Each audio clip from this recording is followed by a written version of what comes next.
So in effect, you're having exactly the same thing. You're having someone either rehearse the answers or something write the answers for you. Essentially, the system is completely flawed, 100%. Who the hell employs someone on the back of a couple of interviews, even if it's 10 interviews?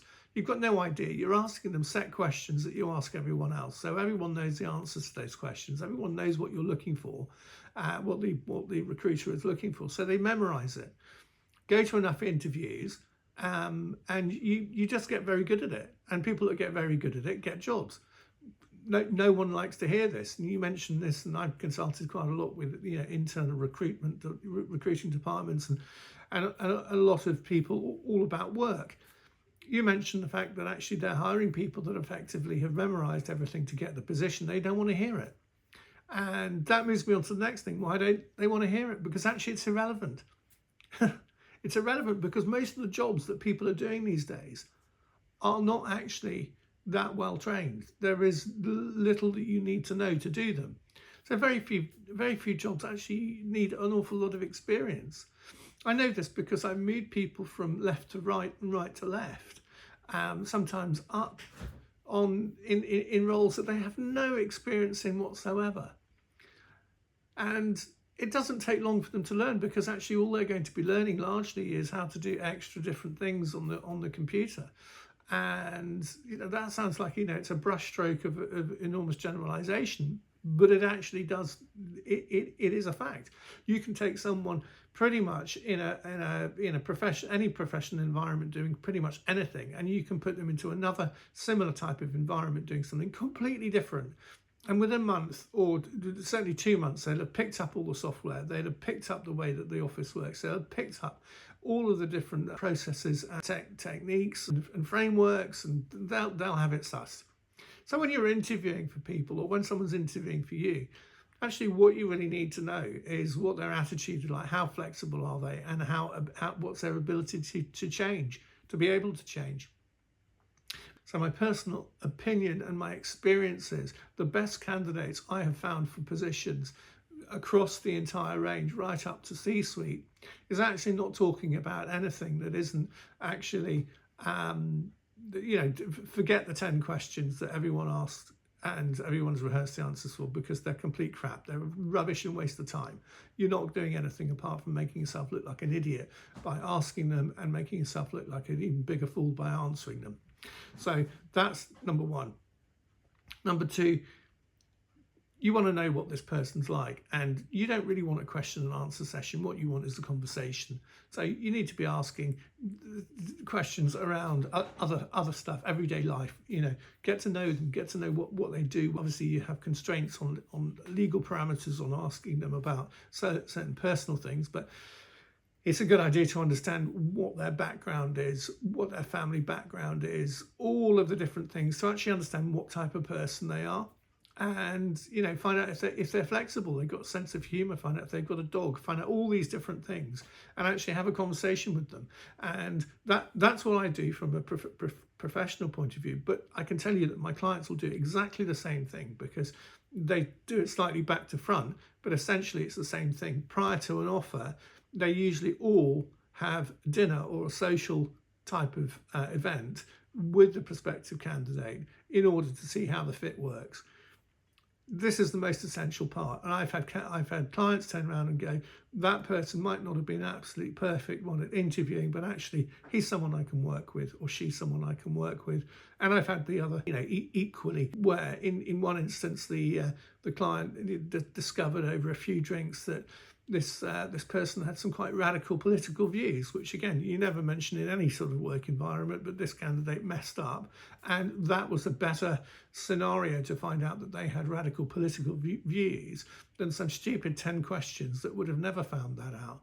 So you just need to be sensible. If you're on the candidate side, this is a significantly better way of getting across your value and the outcomes that you can provide, because rather than being in a situation where you're being asked questions and you're answering questions and you're asking questions and they're asking, all pre-rehearsed because they're all happening all the time, you actually just sit down and have a chat. And there's no better way to find out what someone's like than actually just having a conversation with them. And that conversation is even more important because if you're in a position where you go traveling, or you might even just go to shows, you might just be stuck in the same cubicle as them. You have to socialize with these people, or person. You have to go up and down in the lift. If you can't get along with them, then there's a fundamental problem. Having said that, one always needs to keep in mind the absolute bottom line reason why you're being offered a position, you're going for a position, and what it's all about.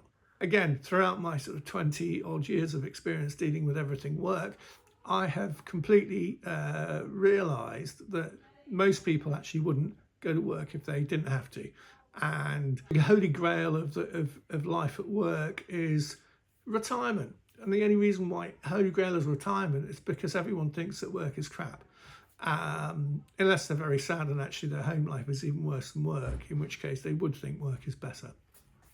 Not me, but there's plenty of CEOs out there that have that.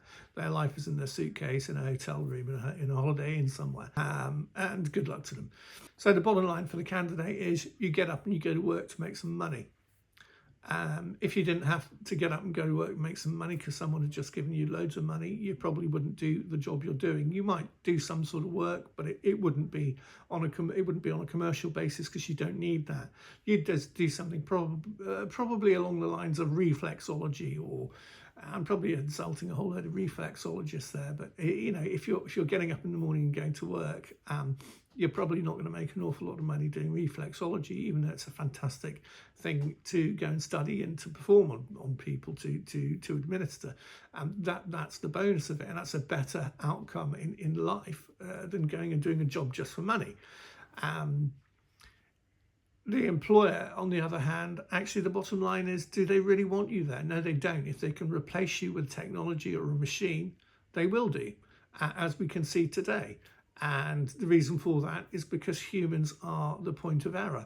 Human error is the cause of most failures, most inefficiencies and accidents. You name it, it comes down to human error. So their point is that they're employing someone in order to undertake a task, and presently that task is in review to be replaced by technology at some point. So, putting those two things in a wrapper, this moves me on to why you shouldn't feel bad about leaving a job, leaving the people you work with, or firing someone. It doesn't make any difference because they're there for a purpose. The purpose is a transaction. You pay someone to do a job, you get paid to do a job, you go there for the set amount of time that you need to go there, or for the outcome of that task that you've got, and you go home. And home is the important thing in life. If you don't have home and you're, or you don't have much life at home, then you need to work on that. I will cover that in other videos as well, because I have a line of experience in pre-retirement planning. It doesn't matter if it's retirement, to be honest with you, because you could be 25 and actually you don't have any friends because you've spent your life on your phone. In real life, that is, not those type of friends. So there we go. This is a mishmash. It's sort of like a blended vegetable soup of lots of little bits that I'll pick up on the way. But it's quite good to sort of dump it all out there. It's a little bit cold today, so I've got my hat on. So yeah, great. Hope that was helpful, and catch up another time.